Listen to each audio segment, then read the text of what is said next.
So lunchtime na at kakain na sana tayo pero nakita natin meron na tayong first order ng I Am Amazing Barley sa ating TikTok shop at ito yung ating ginagawa for today.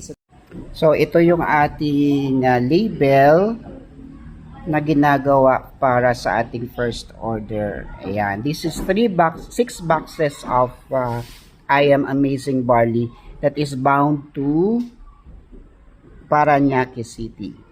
Sa mga sellers online using the platform na TikTok, meron ditong isang applications kung saan dito mo makikita lahat ng iyong orders at lahat ng inventory ng iyong mga products. So kung meron kang order, makikita mo doon kung ilan at the same time, manonotify ka na kailangan mo na mag-prepare ng mga labels katulad nito.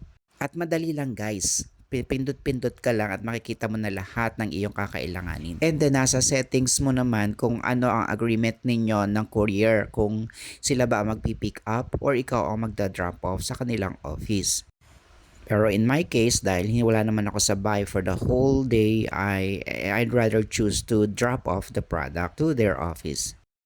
So, kailangan nila yung na-print mo na label dahil pagdating mo doon sa kanilang office, i-scan nila yan. And then, pag na-scan na, lalabas na yung pinakang label din na yon pero sticker na. Dati kasi ang alam ko, ako ang magpe-prepare ng mga sticker na ganyan. Pero, hindi pala.